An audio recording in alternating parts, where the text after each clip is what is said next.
Welcome back to another Bear Down segment. That's part of the Coach Steve show.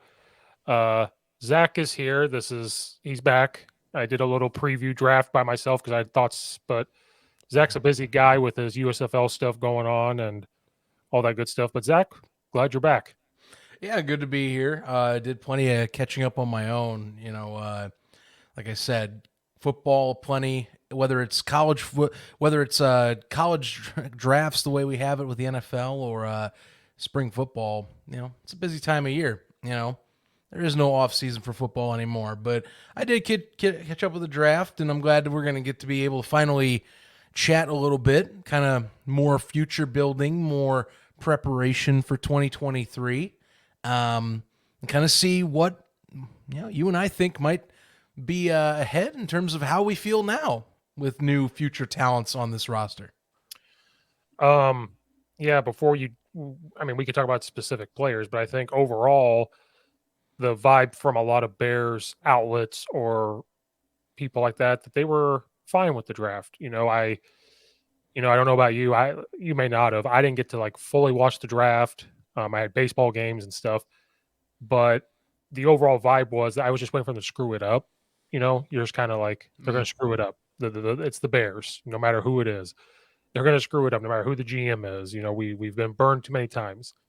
Um, and I don't think they really screwed it up. There might be some picks you go, is that the guy you're going to go with? But at the time they said that, it was like round five, round 4 or 5. They're like, really? But I mean, we're so used to that's who you're going to pick, like in the first round. Like, really? That's who you go with? But Yeah. I would think 80% of Bears outlets fans were fine. I saw a lot of complaints for some, like, oh, the Bears screwed it up. I'm not a Bears fan, and I don't get why, because it didn't look too bad. But yeah, overall, I think Ryan Poles, first time drafting around, did what he had to do, including free agency too.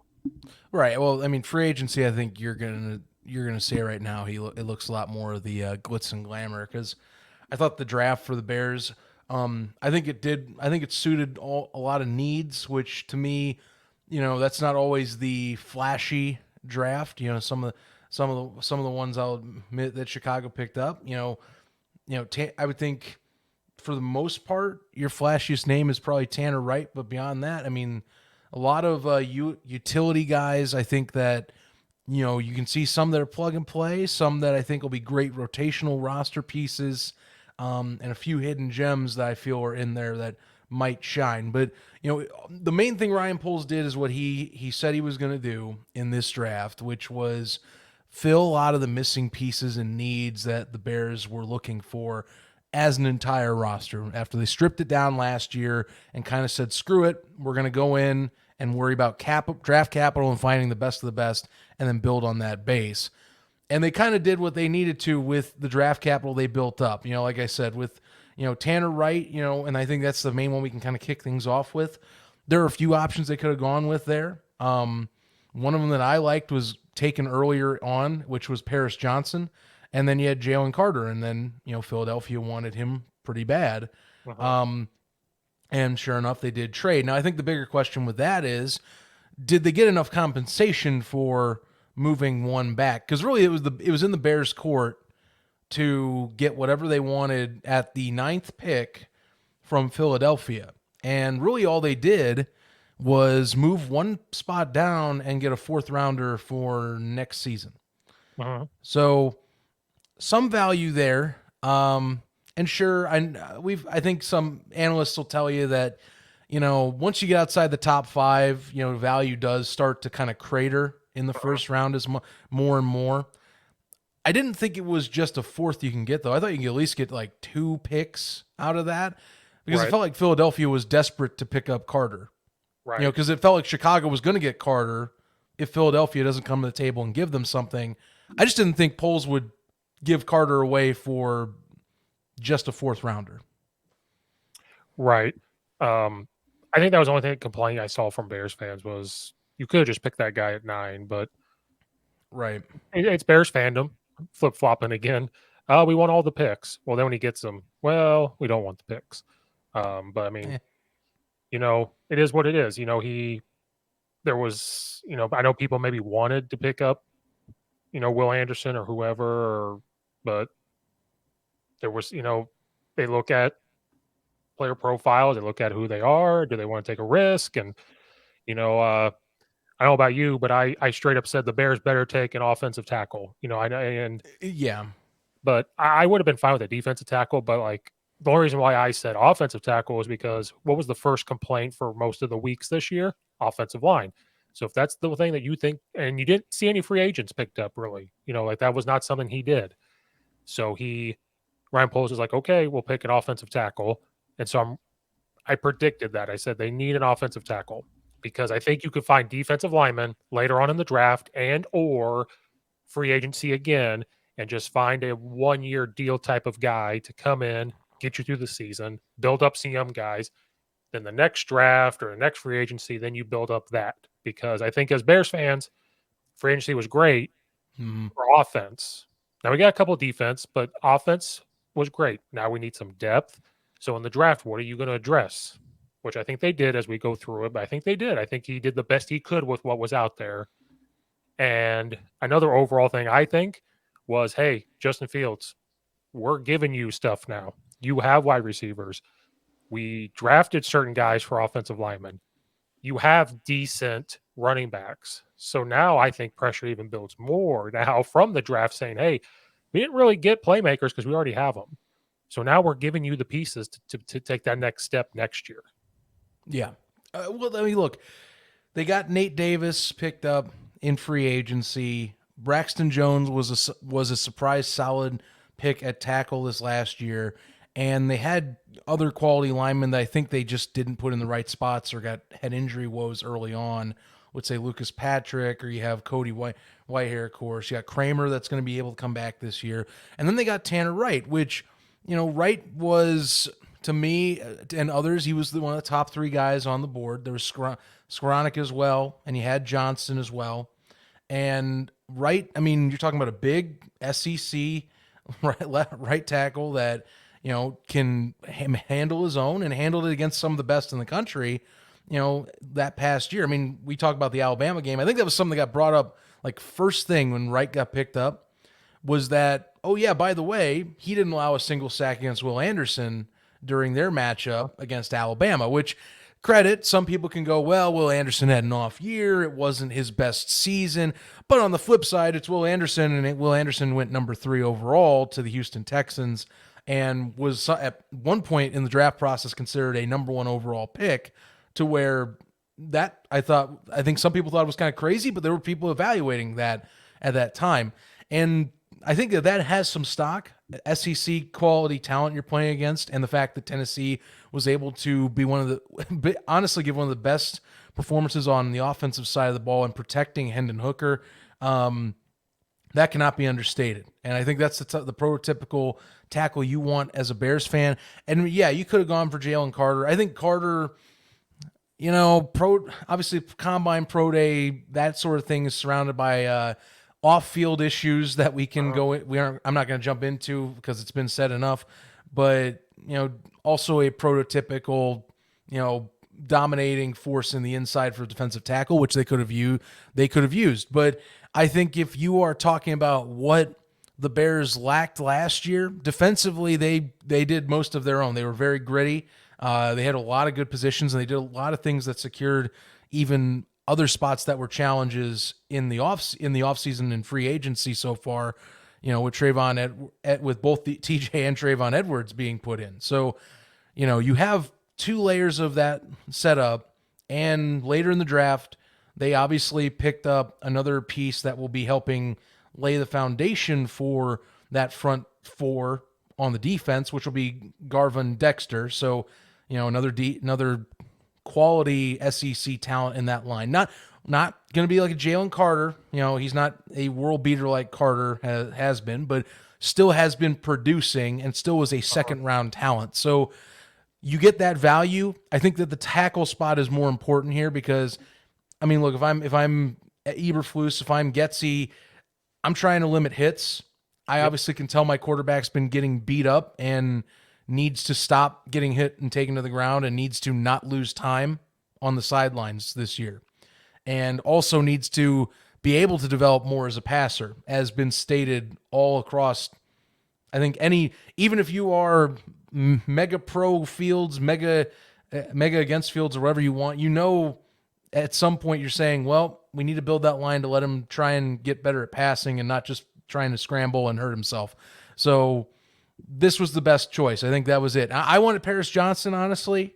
I know Skoranek was another one that was up there, but the reports of kind of the worry about his like arm length was going to be an issue for me. I know that you're shaking your head and you can explain in a second, but I was for Johnson first. Wright was going to be like my if we do go there and they feel confident, go with him. But with Johnson going, it was I think 6. I was like, well, either we are picking someone else or we're going to go Jalen Carter now. Oh no, I was just shaking my head because I was thinking to a Chicago podcast that brought up the arm length, and I listened to their debate, and I thought that was like the 2 weeks leading into the draft. I think that was the biggest argument towards Skoranek was that started like popping up like crazy was the whole arm length issue from the combine. Yeah, because they were like, well, if you're a tackle, you want really, really long arms to get to the defensive edge. And then I sit there and I go, well, if you watch him in college and he's talked about to be, a great tackle and he can do it at Northwestern or wherever, he's going to do it in the NFL. I just never understood. And then I said, well, you can just put him at guard because that's what he can do. I don't know. Darnell Wright was fine pick. He was on my board, but Peter Skrowski from Northwestern was like my guy because I was like, the Bears went and watched him. They had all their coaches there. Like they were all there watching him. He's a tough guy. I was like, that's the guy. I wasn't mad about the Darnell Wright one, but I think I've just watched Peter Skrowski more just because of watching the Big Ten because I'm an Illinois fan. So I watch more. Yeah, Northwestern, up there. Right. So watching that, I just kind of thought they could have went with him because, apparently Tennessee Titans don't care about his arm length because he was taken the very next pick. Right. So, just he doesn't have to play offensive tackle. He could go to guard. He could put him at right guard. If he was the right tackle, put him at right guard. Well, that was something that I think a lot of folks were talking about was maybe he's one of those perfect transitional pieces to put at a guard in the NFL. Still a quality lineman, but you say you do like a Tevin Jenkins, you just move him inside. Yep. And you just let him bully people. Yep. Instead. Yep. They did lose Nate Davis to Chicago, so maybe that is kind of what they're thinking. I could be wrong, but that was a vital cog in their front five. Yeah, that could have been what they were thinking. I know if you look at the depth chart right now, it means nothing right now. They already have Darnell Wright as like the right tackle starter. He probably will be, unless he struggles in camp. That's really the deal. He Nate probably Davis, will be. Nate Davis says right guard for him right now. Cody Whitehair at center, Tevin Jenkins at left guard, and Braxton Jones at left tackle. Well, and you hear that line, that's actually pretty formidable. And again, something we've talked about, I'm hoping they stick with Cody Whitehair being the starting center. I know Lucas Patrick didn't get much of a fair shake with injury woes, but I'm telling you, man, even if it's a minor snap here or there, that it gets a little wonky, Whitehair has always played his best at center. And the line is generally played better when he's at center. I think you play him at center.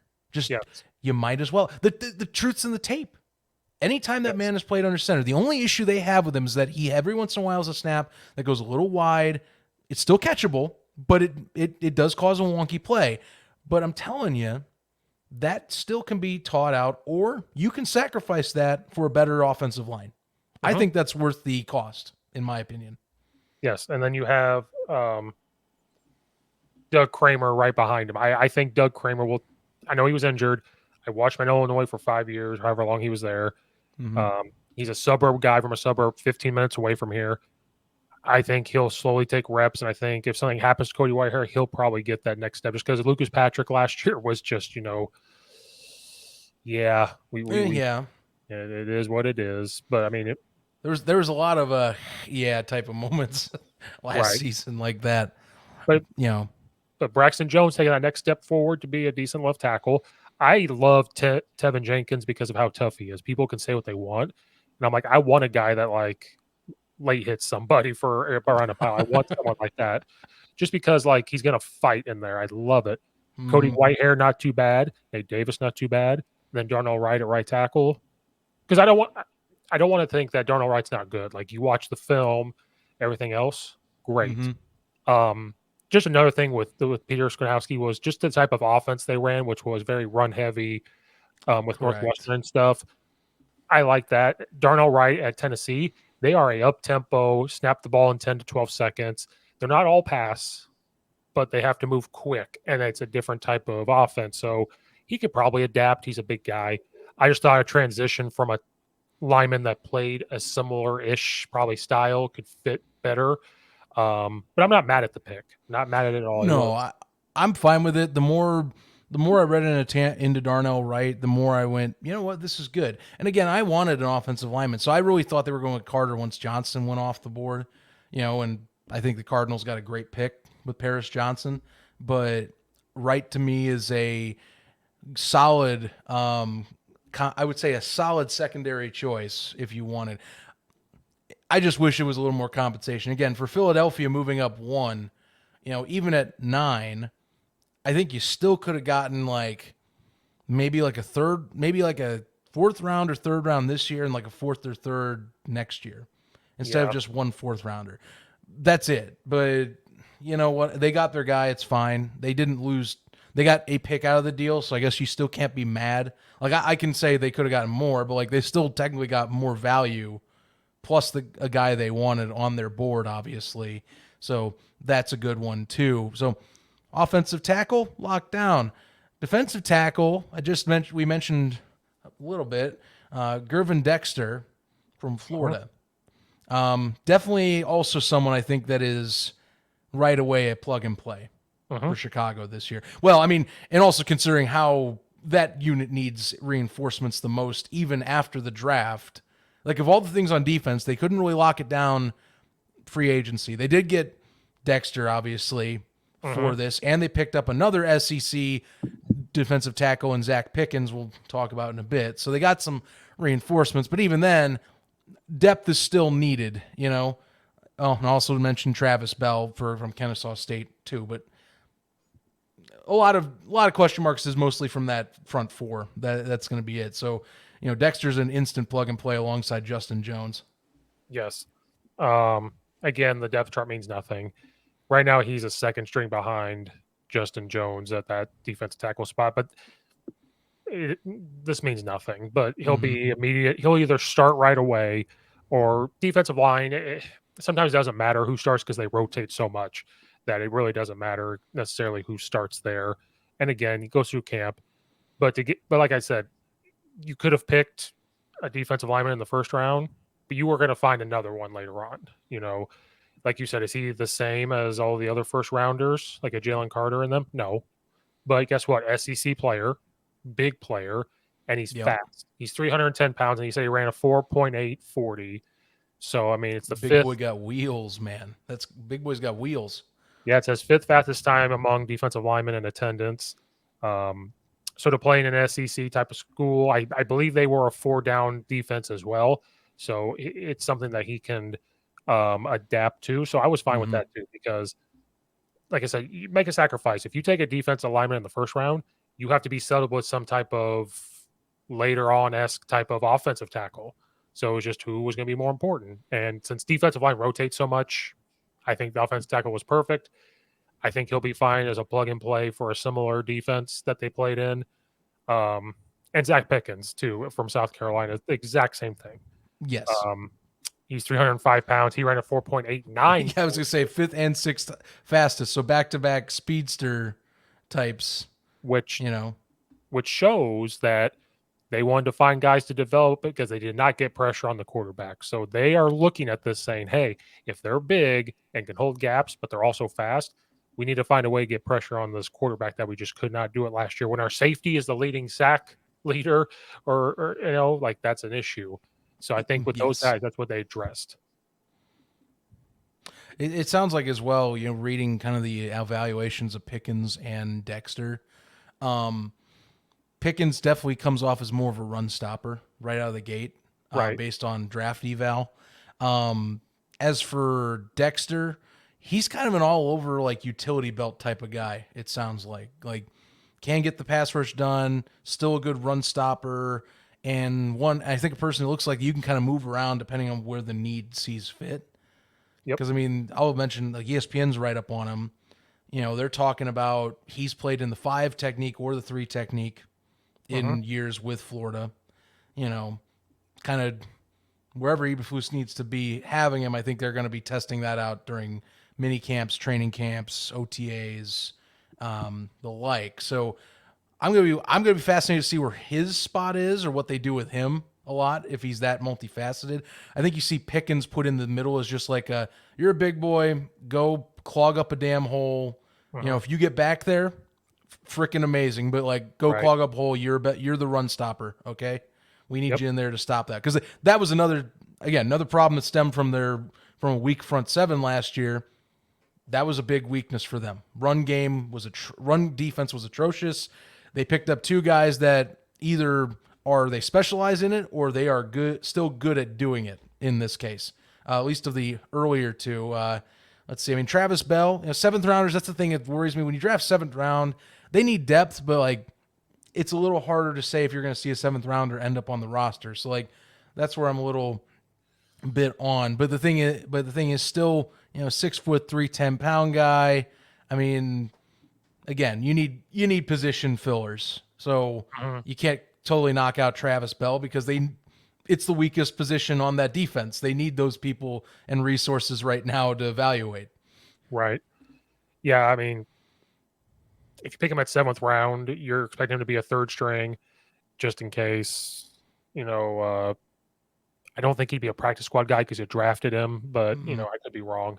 But yeah, I literally think they were probably like, "Hey, they're putting pressure on the guys that are already there. Like, hey, we're gonna get some young guys in here. If we can't figure it out, these young guys get all the reps." A quote from Pickens, I like. He said, um, "All I care about is stopping the run. My desire is to stop the run. That's all I care about. That's his Just goes to mentality." show. Right. So I like that. And again, SEC defensive lineman. Like they're tough. They already play hard nosed football, so that's something you want to bring in. Um, the one I sort of kind of was confused about, but I thought about more and was okay with it was Tyreek Stevenson, the cornerback for Miami, Ah, because yeah. we do have corners, and I think that's the one people were like, "What? Like, what are you looking at?" But we need depth back there because when they got hurt this year, it was bad. Jalen Johnson going out, I think, is all you need to say there, and you can go, yeah, that tracks. And it's too bad because Johnson has had to go out 2 straight seasons. He's had to lose a few games apiece, so you might as well build that up. They're also talking that Stevenson could be competing with some of these guys, which again, I don't think he gets a starting spot, but if you want to go out there and try and take on Kyler Gordon, I mean, be my guest. I thought Gordon finished. I think Gordon, I'll give him as much as we gave him crap last year. He did end the season strong. There's no denying that. Yep. But I guess if you wanted to be saying, well, hey, Stevenson, look, Kyler, we need him to start just as fresh. So, maybe keep him pressing and get yourself hungry. Because if we feel the production's not there, if it doesn't get back to the same level we saw at the end of the season, we might not hesitate to, pull that leash back or something like that. you Right. know and again, I mean, I don't know, I mean, it's good to have depth at those spots like you're talking. I think the more important part is that Johnson has had the track record the last 2 years where you're going to see him lose a few games. So, or you may see him lose a few games. I'm not saying it's guaranteed, but it's starting to become a little more common. Good to have somebody ready to go and plug and play so that we're not relying on a few depth pieces that can get exposed very easily, which did happen a few times last year. That was the sad part. Yeah. And they also got Terrell Smith in round 5, cornerback from Minnesota. So that was Mm-hmm. so you notice in this draft it was more defensive oriented. They got a couple offensive pieces, but it was, hey, we need some depth just in case, and some younger guys to push some of the older guys or really get pressure on the offense. So that was kind of the route they took. If you looked at offensive free agency, that's Mm-hmm. what it was. Then the draft, they said, okay, more defensive heavy because we can't fix everything this year. I think that's another takeaway is we can't fix everything. No. We're just trying to get better, get to that 500 win mark or above 500 for a wild card maybe this year. It's the next year where we start to go, can we fix more pieces into what's here? Right. I mean, they keep in mind. I mean, now they're going to have two first rounders next year as well. So this is very much to kind of just build a good core, like where you can at least say, hey, we're one or two pieces next year from young talent away to just maybe going off even more so. That's the whole plan.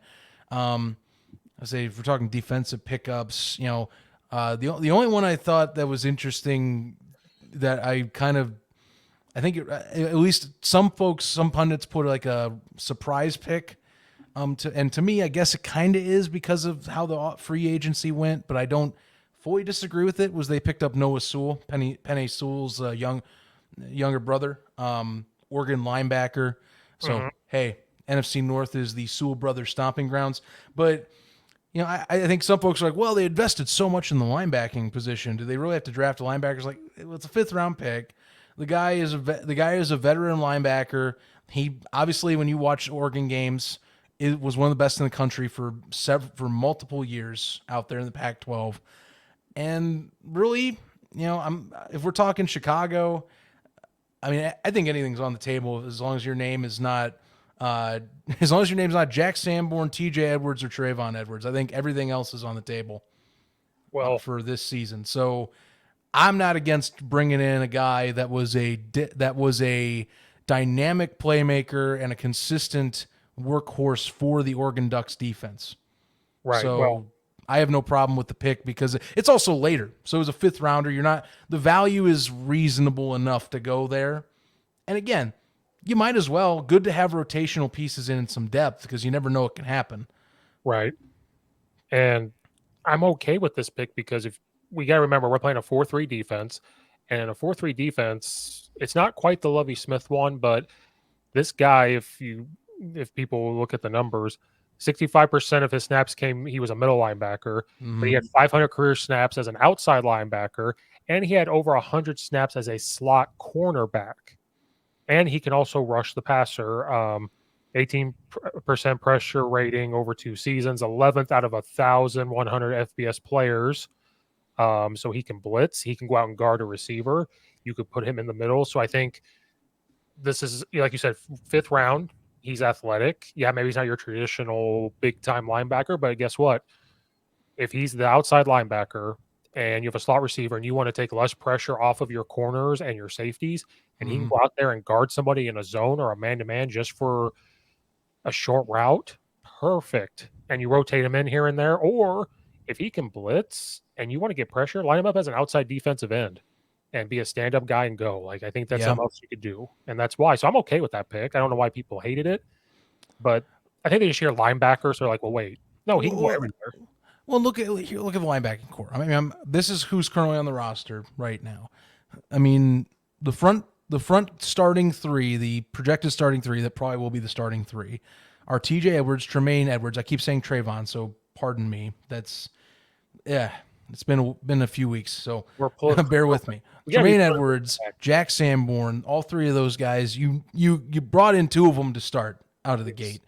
Yes. Jack Sanborn was the surprise of last year, I think, on that roster, and that became, as we've talked at length, that became the case because Roquan Smith was let go. So, he stepped in. He played extremely well, and he deserves his starting spot from his play last year. So you have three starters that are high quality.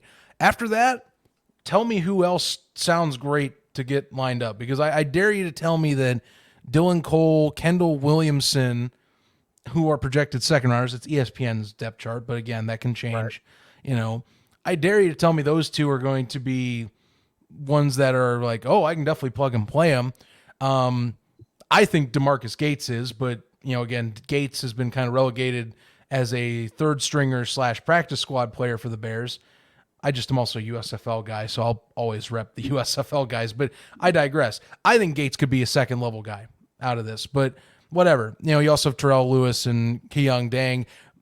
Noah Sewell, I think at a fifth rounder can easily press to be a second level linebacker.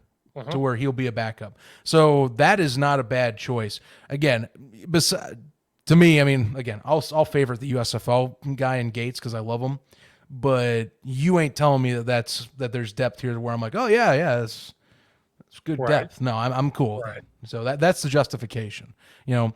And if it's Edmonds that goes down, then yeah, I'll I wouldn't mind him stepping in. Young, probably hungry guy to get on the field. Yes. Uh, Especially with his brother in the NFC North as well. He's probably like, I got to go there and prove myself. So I think that's motivation. And then the only other pick we didn't say was Tyler Scott, the wide receiver from Cincinnati, which I know you are very big on. Oh, I do like Tyler Scott. Um, I like him a lot. Dude's speed is off the charts, and that's what has me kind of, I would say, wanting to see him in preseason much sooner rather than later, because of the fact that speed does kill. And the best thing right now Justin Fields has in his repertoire, besides I would say, just getting the stuff out quickly on short routes, on the run passes. He has a pretty deep ball, and Tyler Scott is a fast dude on the side that you can have run up the seam. You can have him run on a streak route on the side. You can put him in at like a 5 receiver set and get him lost, and you can get him one-on-one. I bet he burns his man if you just tell him to run. Just flat out sprint. That I'm telling you, when you run a 4.2 anything at the combine, you are guaranteed to get eyeballs. I love this pick for the value in the 4th round, Mhm. and it's a perfect depth position piece for the Bears because they upgraded that receiving core. Chase Claypool, I will still consider an upgrade, even though we ragged on him last year. But you look at everyone behind them. St. Brown coming back. He had his reps that was solid. Dante Pettis. And hell yeah, put me Tyler Scott right in there.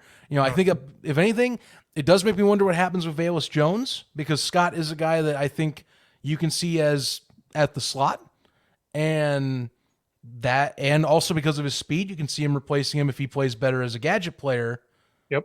too. So that's what is probably, I think, a bit of the gray area for like that depth. But I love Scott's speed, and as long as he comes out and he balls in the preseason the way I think he can, and if he can burn some guys, he's going to be a good one. I think that Getsy will play around with. Don't underestimate. Again, the speed this guy has. As long as he can catch the ball decently, he's not like a Darius Hayward Bay that just has stone hands but is super fast. Right. You have a great underrated weapon that you can rotate in at random during games. Right. Uh, I think he could be a good punt returner too, if he's That good, too. Yes, that too. because we saw how our punt return was last year with some guys and dropping them and some losing their jobs.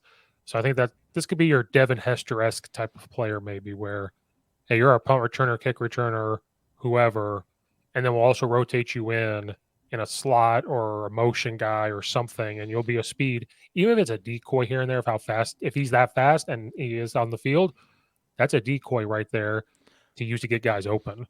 Now, he was also used as a gunner for punt returns as well when he was playing. So a fast gunner also is fantastic for special teams, as we know. First man down Yes. there, first person at contact. And again, you were talking guy that ran, or sorry, not a 4.2 40. He ran a 4.4 40. But Oh, I excuse digress. us. 4-4. I know, Excuse. I know. But there's a distinction there. I Hey, digress. that's still really fast. That's super fast. Uh, Junior Olympic sprinter in the 400-meter dash. So Mm-hmm. there you go. Shows how fast he really is.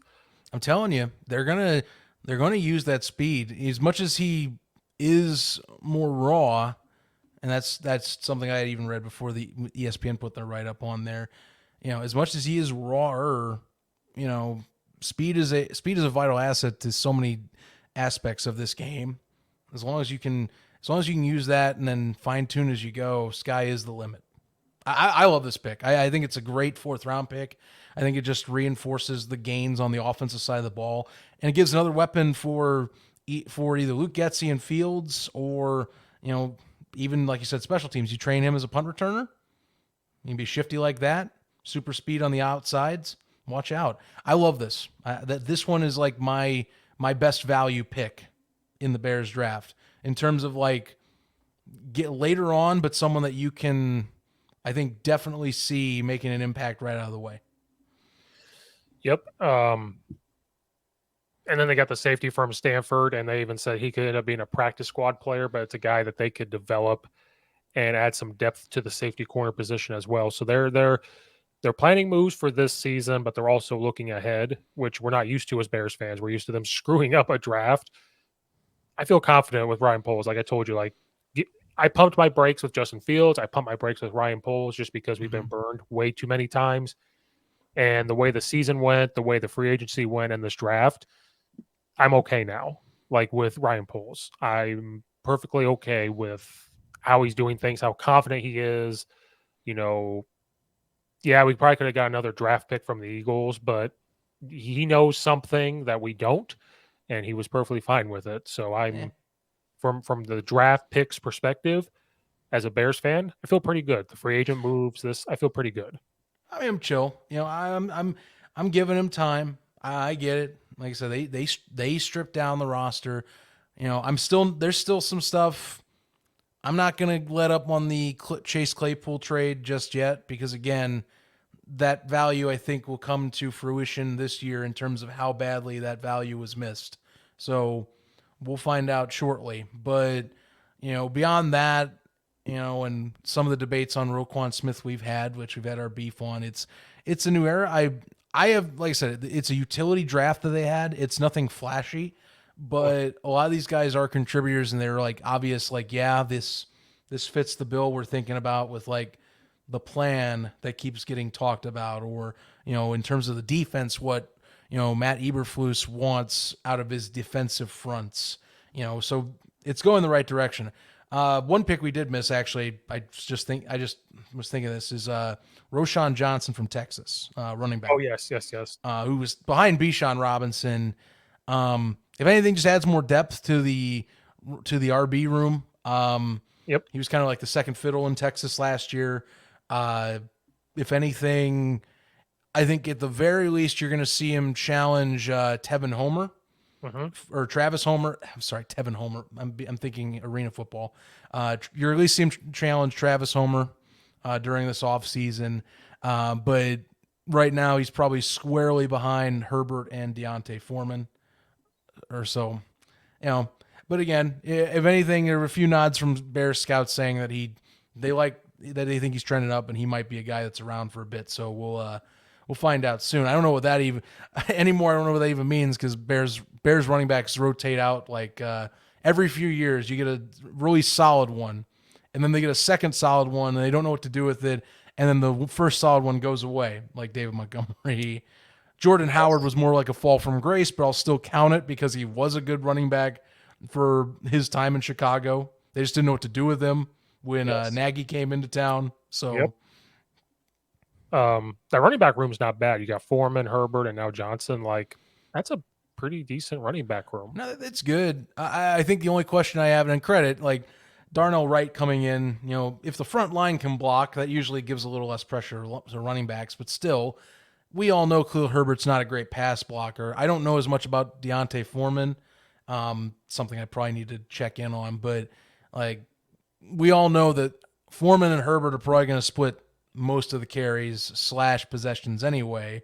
Right. So that's my only question. Otherwise, both of them, they serve their purposes. Foreman's more of the straightforward runner. Herbert's more of the everyman type of position. He can catch, he can run.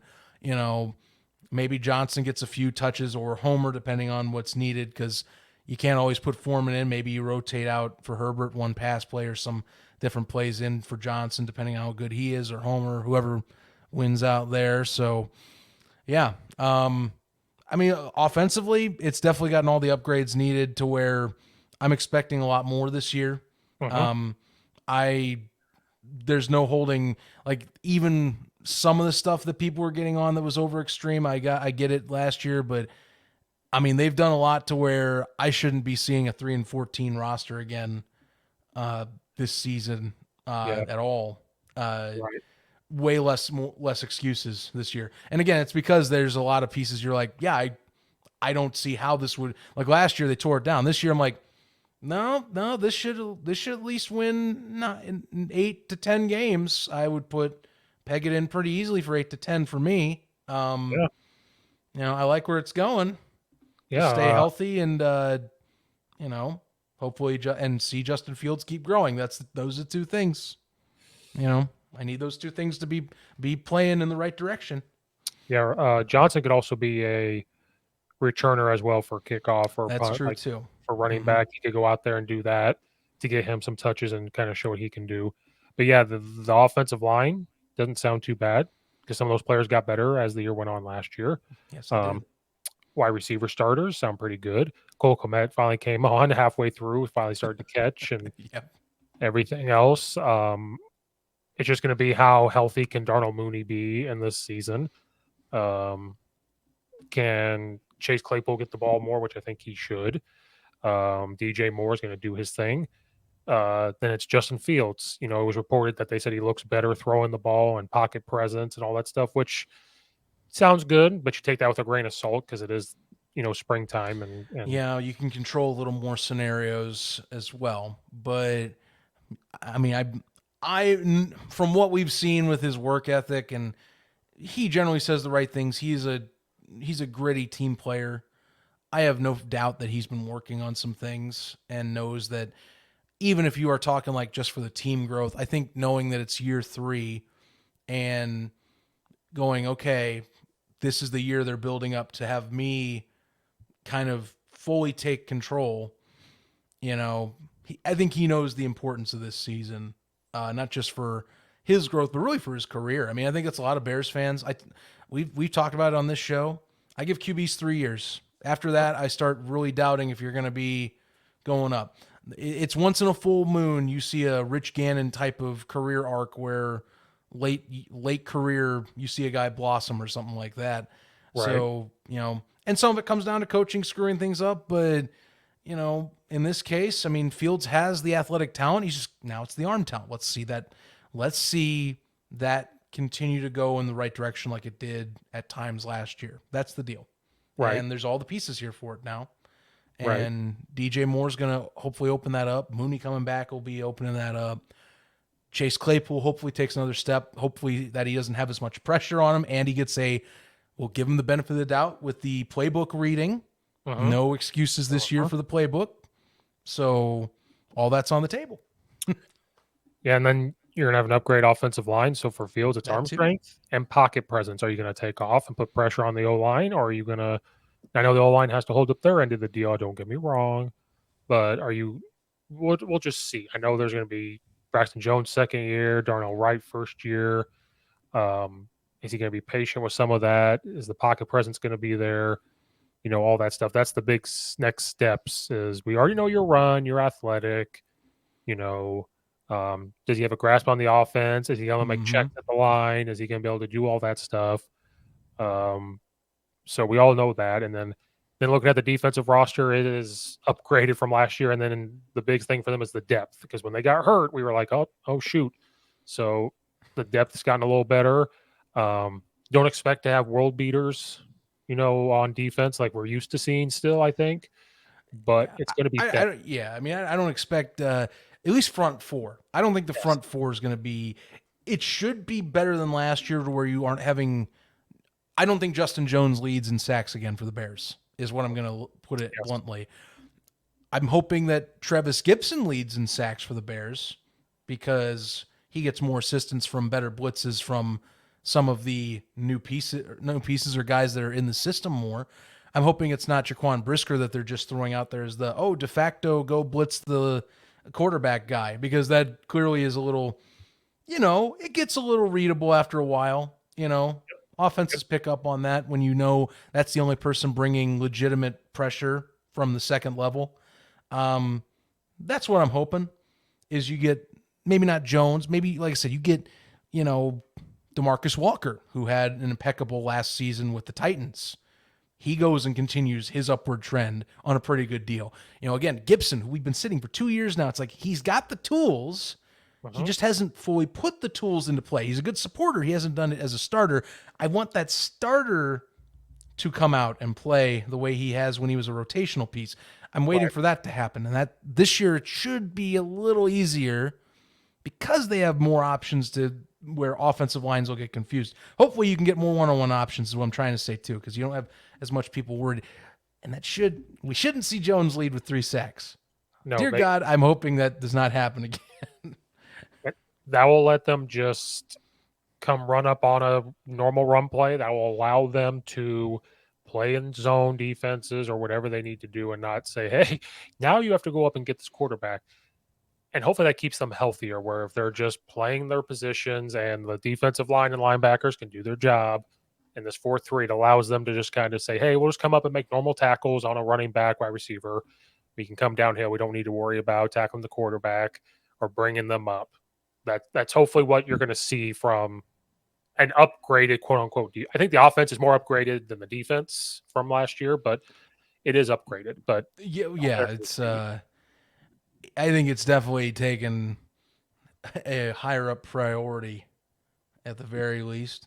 yes, Um, yeah, I mean, shoot, man, I can't even talk about the like Cole Kmet being back, but like they brought on Robert Tunyon too, as well. I mean, that's great depth at the tight end spot as a yeah, blocker yep, and as a pass catcher. So you look at, like I said, you look at the offensive side of it now after the draft, and like I said, there shouldn't be any excuse to where this team can't get 8 to 10 wins this year. Maybe with how the NFC is, push for a potential 7th seed wild card playoff or wild card spot, given how it is, and given how the North is. Like, I know Minnesota still is going to probably get some games. I don't trust them though. I've seen some people try and gaslight me into believing Jordan Love's the next greatest thing since sliced bread, and I think you all were lying to yourselves. So mhm, mhm. unless he comes out and proves me wrong, if I swear to God, if the Packers get another good quarterback, I might as well just start asking, what is the point? I'll be a Lions fan if that happens. Like, you know what? If I go be a Lions fan, the Packers won't hurt me as much like they have being with the Bears. Because I do like the Lions. That's the sad thing. I do like watching them. I love it. Well, So part of they didn't do too bad too. I thought they got a solid. Their draft was actually, I mean, talk about wheeling and dealing. oh yeah, I love their draft class, and I love what they did at QB, because you saw that with Jared Goff, they committed to Jared Goff, but they got someone that has some upside if they want to develop him with Hendon Hooker. I thought that was a great choice later in the draft for any teams I was seeing, and still you see Jared Goff's, and I know this is a Bears show, but like Goff's talking about an extension preliminary right now, so yep, they're still feeling it out. But they did it smart. There's probably no pressure at all on Jared Goff, because Hendon Hooker's got to worry about recovery, and he's clearly the developmental QB.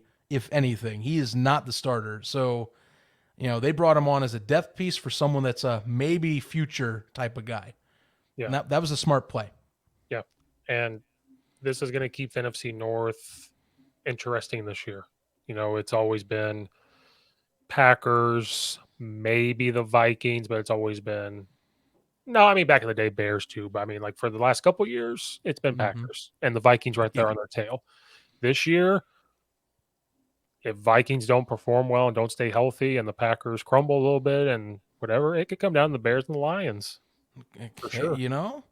that's not too wild. Now it's funny. Ever since the offseason hit, and credit my job, if you guys track, I have to watch a lot of Colin Coward, or I feel so or bad for like. you. But it's funny, like even if you talk non Colin Coward, a lot of the media pundits nationally, they were high on Chicago this offseason. They've actually kind of calmed down on him. They put him back down towards like the lower half of the NFC again, which I was like, really interesting. So I guess when we're not playing, we just kind of forget about the potential again, Oh you yeah, know? when they're playing, it's Justin Fields is God and everything else. Mm-hmm. And in the offseason, look how great they become and blah blah blah blah. And then we draft some people and they go, we'll Because never even with Colin Coward, it was funny. Colin Coward, he does these top tens a lot. yeah, I think at least once a week he does a top 10, just random question type of deal. And they were doing top 10 NFC QBs as of this week.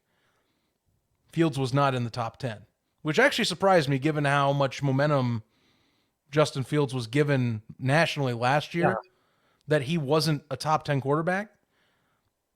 So I'm like, because let me think here. Who do they rate ahead? I think, no, I'm going to have to double check, but I thought that they put Bryce Young at 10. See, I got in arguments with about putting Justin Fields in a top 10. And I said I could see why he could be a top 10 and not. But you can't, I don't think you could put somebody in the top 10 if they haven't played an NFL snap yet either. A lot of hype around him too, but you know how you and I know how this works at Right. this point. I like Bryce Young. Like if I kind of wish the Bears had him, but it's almost like Fields now is not considered the shiny new toy. Well, and that's so until he comes back on and plays the same way, they're going to forget about him until week 1. Is what I'm seeing happen. We've talked about it before, where these certain shows and things they flip flop, but they're just Bears. But all over ESPN and Fox News and Fox, whatever. What did they say? All they could talk about was Justin Fields. All they could talk about was Justin Fields. Now it's done. Or near the end of the season, they all finally started to say, if you watch every single one of them, oh, he's not that great of a passer. What are you guys talking about? And it was like, I know. Well, wait a minute. You said he was, and it was the O-line's fault. Then the O-line actually played better as the season went on. Actually, if you look at the numbers and like power rankings, they did. Then it became, well, he has nobody to throw to. Then it became, well, he's not that great of a passer, guys. What are you talking about? He hasn't proven that it's yet. Wild. It's wild, man. Like I said, with what I do for a living now, just kind of television, and I do see a lot of those national, and credits Fox, ESPN, but I can also say ESPN does a lot of similar deals like that. Fox, they stick with a lot of storylines through all their shows for the most part. And Justin Fields has not been a topic of interest like at all this offseason, which again, for how much they talked about him through last year on ESPN and Fox Sports, it's shocking how little it's brought. And credit, I think a lot of oxygen was taken out of the room because of Lamar Jackson, but like even this week, after the Jackson deal's been done for about a week now, they're still talking about Lamar Jackson now. Yes. Which is funny because you and I have talked. The prototypical arc we're hoping Fields takes is one of Lamar Jackson. And I think that that's very possible this season. So I assume he's going to come back up. But again, that comes down to developments. Obviously, the line's going to be, I think it will be better. You think it'll be better. He's going to have more time. Up to you to put it together. And DJ Moore is going to definitely help tremendously with that. So, yeah. So I think we talked last time before, and I made like a small clip thing about pressure beyond Justin Fields, and I got a couple comments saying there is no pressure on him because he's already good. And I'm like, well, okay, that's your opinion. That's great. Whatever. I mean, I think he's athletically gifted and good at running. I think he's great at escapability and, his pure speed. But again, you gotta be able to deliver when it matters, and you gotta be able to throw and consistently continue a drive. Not every down. Like I watch arena football, Steve or Coach, whichever one. I call you both, but Coach Steve. You can call me Steve. Players can't. I know players can't. I'm not playing anymore, as you can obviously tell. The extra layers have added on. I need to cut down a little bit. That's why I have the camera stop here. So exactly. You look down here, it's a problem. I'm talking this is about the moneymaker. Clearly, yes. My big round face is the moneymaker. The good looking microphone I have is the moneymaker. YouTube content, people. You're listening on audio platforms. You're missing out. Go over and jump on the Coach Steve Show YouTube page right now and click that subscribe button, because you're going to get to see me talk about my fat face and my beard. What was I saying? Oh yes, Justin Fields. So again, great athletic talent. Someone that we already know can run a 4.4 40, that can basically make defenses look like fools if you give them one missed tackle. But again, not every play is a home run. Not every play is a home run ball. He's a pretty deep pass. There's no denying it. Not every play is that. the thing he's developing on, and Bears fans even at the end of the season started finally acknowledging us. I was like, thank God, we're all kind of on the same page at the end of the year. Was you got to be able to do the mid range, you got to be able to do sustainable drives to where you're not relying on broken plays or deep stuff. Because the thing is, good defensive coordinators know how to stop good talent, or at least mitigate good talent and Yep. good athleticism. So that's what's crucial this year. The athleticism we know is there with Justin Fields. We know he's got a cannon for an arm. But now you got all the tools to do everything else that's the in-between stuff. Time to show us you can do the in-between stuff. And that you can take this offense to that even farther next level. And you don't have to put yourself at risk every play. And you don't have to run an RPO or, jet sweeps or an RPO or design sweeps out to the left or right and have to hope to God that your body does hold up after that much beating. Yes. Because we don't want to see it. We saw it with Mitch Trubisky, and we don't want to see that with even, I think, more athletically talented quarterback in Justin Fields. No. And we don't want to see certain things Lamar Jackson has done either. Well, that too. And again, Lamar Jackson, I mean, Jesus, last 2 years, multiple games out with injury, which I'm glad he got his deal. But again, as people brought up, there's a reason why there was hesitancy. There's still going to be that hesitancy this year. And Bears fans look at Lamar and go, yeah, we hope we don't have to deal with that where it's 6 games a year because he's beaten up in his early years that he's out. And we have to just hope to God our backup's good, which PJ Walker's solid, but I'd rather have Justin Fields in. Or there's a reason why Jalen Hurts is paid, because he proved that he could make some throws. That too. And Hurts also, I think that's the argument for Bears fans. Well, look at what Hurts had last year. And it's like, yeah, you're right. Good offensive line, high caliber weapons. Yeah, now we expect maybe, I don't say we can all expect MVP season, but I expect at least closer to what that was now. I mean, there's no excuse. Everything's there. Yeah, because we have it now. We have something similar now. Your offense coordinator didn't leave. He's still there too. Yeah. Same system, same head coach. There's no changes. Everything's lined up to where it's on you to put the pieces together. This isn't Jay Cutler, who had a different head coach, offense coordinator every other year. yeah. There's at least there's 2 years stability back to back for you to work with. Because now we have it. You want to talk about the Eagles? Now we have similar-esque receivers and everything. Mm-hmm. Same system. That's right. So we'll see. Hey, Luke Getsy, you want a head coaching job? Better have a good year this year. I'm just telling you, he will be a head coaching candidate if they are one of the top 10 offenses in the NFL this season. I bet he will already be looked at, maybe preliminary. But he's got more weapons. He doesn't have to do basics like he was last year. He doesn't have to do more creative, get him out in space type of plays. It's all about executing the more complex stuff now. He talked. One thing I remember with Getsy when they brought him in is there's a lot of stuff I think he was comparing to where you couldn't translate Rodgers' game to Fields' game in terms of I can get out of the pocket, I can create with my feet, I can get a little more creative because I'm still athletic enough to run. I just expect a lot more this year. So, and it's because of a good draft. This does tie into the draft episode. It's because it's a good draft. They have all the tools necessary to where there's no excuse this year to at least get a reasonable roster. Yes. I think that's the I don't know if moral is the right word, moral of the story or moral of the draft. Story. I'm a little sunburned if they can't tell, so I'm probably delusional. Baseball season got you in full swing right now? Well, we're getting close to being done, but yeah, baseball has been. Well, a couple weeks ago we had 7 games in 8 days. Yes, that'll do it for you. Yeah, a lot of it'll do it for you.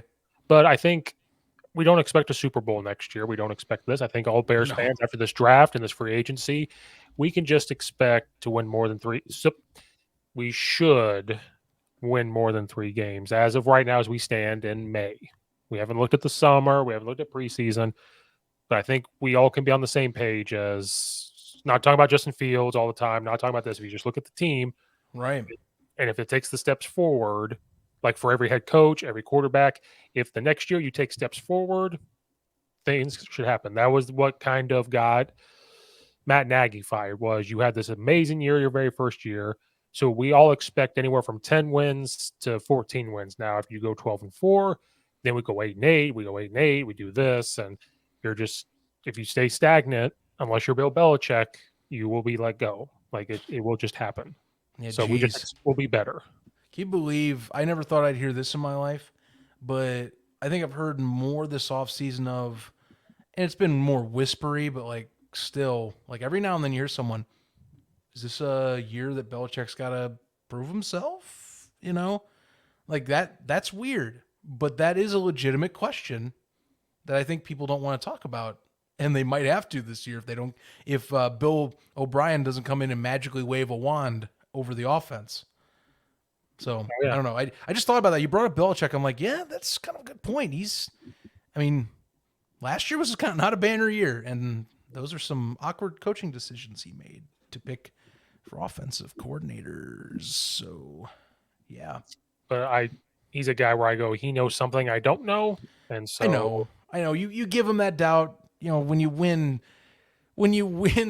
so many Super Bowls, and you know, folks, it wasn't just Tom Brady. This guy is a legitimate football genius. We've seen it. You know, obviously you I give him the think he benefit bought of the some doubt. time. I think he has time. Like, He does. No. I think to me, I think if you don't succeed this year with the coordinator that basically helped Mac Jones in all cases when he was in college, I don't know what else you do then. You know, right. I think if you're Robert Kraft, you do legitimately then start sitting there and going, huh, we might actually have to cross that bridge pretty soon, won't we? Yeah, I think he would retire first. They probably would ask him, is what would happen. And I think he would choose to do that to do the honorable thing. Then he'll go to Alabama with Nick Saban. Yep. The ultimate duo, the ultimate modern day football duo. Best NFL head coach over the modern era versus alongside the best college football coach in the 21st century. Back together again, baby, from the Back Cleveland together Browns. again. Back together. And they'll win it all the time. What a time to be alive. Well, I think we covered everything we needed to with the draft. I'm sure there'll be other Bear stuff that happens from here on out that we can Well, yeah. discuss. But Schedule release should be coming up in a few weeks this month, so we'll get to talk about that.